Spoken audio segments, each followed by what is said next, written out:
Mayın 9-u saat 17:40 radələrində Ermənistan Silahlı Qüvvələrinin hərbiçiləri Naxçıvan Muxtar Respublikası istiqamətində yerləşən mövqelərdən birində təxribat xarakterli hərəkətə əl atıblar. Hadisə zamanı erməni hərbiçilərdən biri səngərin kənarına çıxaraq Azərbaycan hərbiçilərinə qarşı nalayiq ifadələr işlədib, təhqiramiz və təhdid edici sözlər səsləndirib.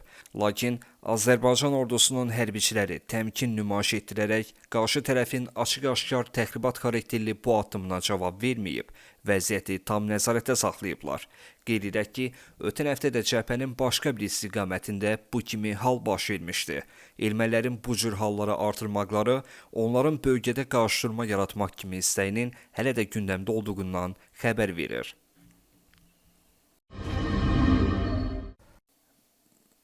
Rusiya Dumasının ən şovinist və ermənipərəst deputatlarından olan Konstantin Zatulin Ermənistan mətbuatının açıqlamasında Azərbaycan prezidentinin Moskvadakı 9 may paradına getməməsinə münasibət bildirib. Növbəti dəfə Azərbaycana qarşı nifrətini gizlədə bilməyən Zatulin hələ 2010-cu ildən Azərbaycana gedə bilmədiyini və bunun Azərbaycan tərəfindən ona qoyulan qadağı ilə bağlı olduğunu deyib. O, həmçinin bir neçə gün əvvəl Rusiyaya buraxılmayan Azərbaycan parlamentinin üzvü Azər Badamova qarşı bu addımın güya onun Rusiya xalqına və Duma üzvünü təhqir etdiyi üçün atıldığını iddia edib.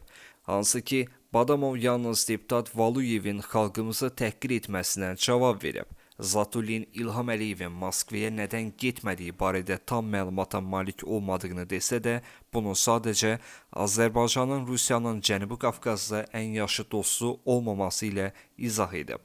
Sadəcə, arzu olunanı reallıq kimi göstərmək lazım deyil. Azərbaycan Cənubi Qafqazda Rusiyanın müttəfiqi deyil. Azərbaycan Türkiyənin müttəfiqidir, özü də təkcə Cənubi Qafqazda yox.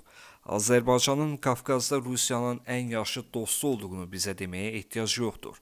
Azərbaycan Türkiyənin Qafqazdakı ən yaxşı dostudur. Bax bu, daha dəqiq olar.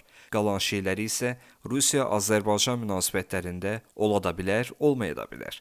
Zatulin açıq deyib ki, Qarabağ məsələsinin Azərbaycanın xeyrinə həll olunması Rusiyanın maraqlarına uyğun deyil. Belə ki, bundan sonra Azərbaycanın Rusiyadan asılılığı xeyli azalıb. Sonda Nikol Paşinyanı da təhqir etməkdən özünü saxlaya bilməyən Zatulin iddia edib ki, Paşinyan Ermənistanın müstəqillik tarixində ona ən çox zərər vuran rəhbəridir.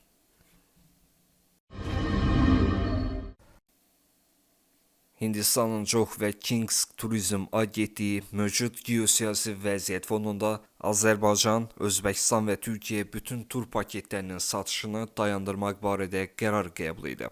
Bu barədə Hindistan Times nəşri məlumat yayıb. Biz həmçinin Hindistanlı səyahətçilərə ehtiyatlı olmağı və daha geniş geosiyasi mühitdə daha aydınlıq və uyğunlaşma olana qədər bu istiqamətlərə bütün qeyri-vacib səyahətlərdən çəkinməyi tövsiyə edirik, şirkətin direktoru qeyd edib.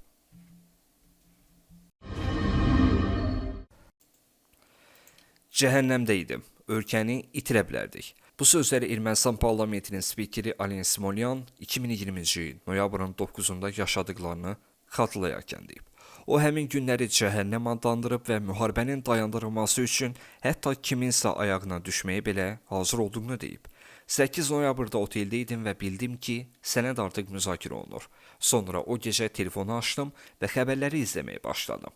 Daha sonra mənə Araratın öldüyü ilə bağlı söz-söhbət çatdı. Bir dostum zəng vurdu və dedi, oteldən çıx, burada qalmaq təhlükəlidir, sənə maşın göndərəcəm. Lakin o, bu təklifi rədd etdiyini qeyd edib. Onun sözlərinə görə, həmin günlərdə Moskvada olan dostları təhlükə ehtimalına qarşı ona silah veriblər.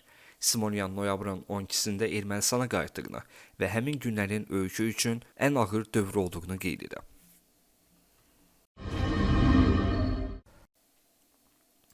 Pakistan və Hindistan arasında gərgin döyüşlər gedir. Bu barədə Pakistan kütləvi informasiya vasitələrində məlumat yayılıb. Pakistan qisas əməliyyatına başlayıb. Kəşmir istiqamətində administrativ idarələr Pakistan dronları ilə vurulur. Məlumata görə artıq Pakistana məxsus bir neçə hərbi texnika sərhəd əraziyə yerləşdirilib.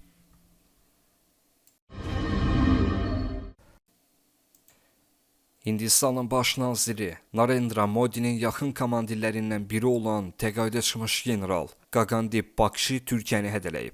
Bakshi Türkiyənin xilafəti diriltmək və müsəlman dünyasının xəlifəsi olmaq istədiyini deyib. O, Pakistan-Hindistan müharibəsinə Türkiyənin də müdaxilə etdiyini və Türkiyə tərəfindən Kəşmir bölgəsinə 3000 nəfərin göndərildiyini də iddia edib. Bundan əlavə, Türkiyənin Hindistana birbaşa düşmən olduğunu xatırladan Bakshi, lazım gəlsə, nüvə silahı ilə Türkiyəni cəhənnəmə çevirəcəklərini qeyd edib. Dünya gücü olduqlarını göstərməyə çalışırlar. Lakin Hindistanın da qlobal güc olduğunu unutmamalıdırlar. Onların nüvə silahı yoxdur, bizdə var. Onların kosmos qüvvələri yoxdur, bizdə var, deyə o qeyd edib.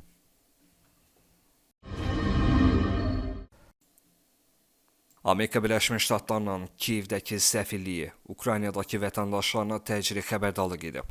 Diplomatik nümayəndəlik yaxın günlərdə ciddi hava hücumu təhlükəsi olduğunu qeyd edib. Xəbərdarlıqda deyilir, biz ABŞ vətəndaşlarına hava hücumu xəbərdarlığı verildiyi təqdirdə dərhal sığınacaq tapmağı tövsiyə edirik. Təhlükəsiz binalara və lazımi rabitə vasitələrinə çıxışınız olduğundan əmin olun. Potensial hücumun dəqiq vaxtı və hədəfləri barədə açıqlama verilməyib.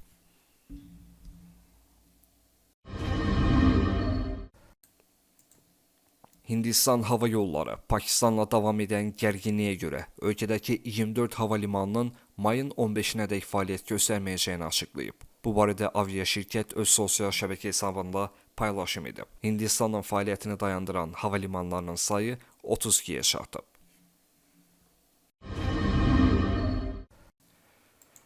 Rusiya nasistləri yenidən darmadağın etməyə hazırdır. Çünki onun arxasında sürətlə yekun qələbəyə aparacaq həqiqət dayanır. Bunu Rusiya Təhlükəsizlik Şurasının sədr müavini Dmitri Medvedev deyib. Biz 80 il əvvəl nasistləri darmadağın etmişik və bunu yenidən etməyə hazırıq. Böyük Vətən müharibəsi əsgərlərinin şücaətini xatırlayırıq. Bilirik ki, həqiqət bizim tərəfimizdədir və buna görə də yekun qələbə yaxındır.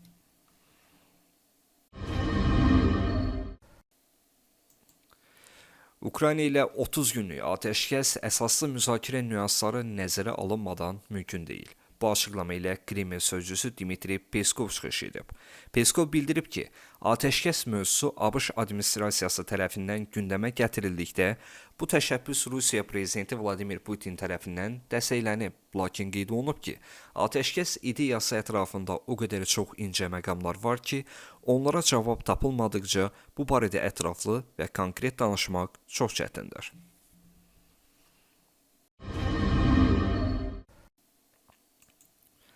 Tehran Vaşinqtona nüvə silahına sahib olmaq istəmədiyini bildirib. Bunu ABŞ prezidentinin xüsusi nümayəndəsi Steven Witkoff deyib.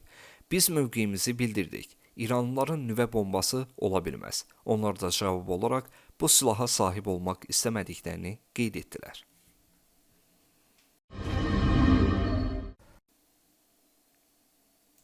Rəsmi İslamabadın Hindistana qarşı geniş miqyaslı müharibəyə başlamaqdan başqa seçimi qalmayıb. Bunu Pakistanın Müdafiə naziri Xavaca Məhəmməd Asif bildirib. Bizim bundan başqa variantımız yoxdur. Biz onları eyni addımla cavab verməliyik.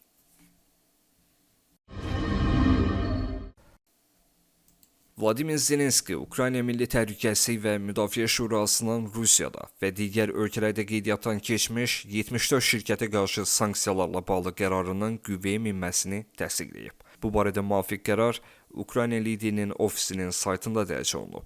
Sanksiyalar metallurgiya, maşın qayırma, təyyarə istehsalı və kimya müəssisələrinə, eləcə də bir sıra konstruktor bürolara qarşı tətbiq edilib. Siyahıya Rusiya müəssisələrindən əlavə Çin, İran və Özbəkistanda qeydiyyatdan keçmiş 7 xarici şirkət daxil edilib. Bundan əlavə 58 nəfərə qarşı sanksiya tətbiq edilib. Sanksiyalar 10 il müddətinə tətbiq edilib.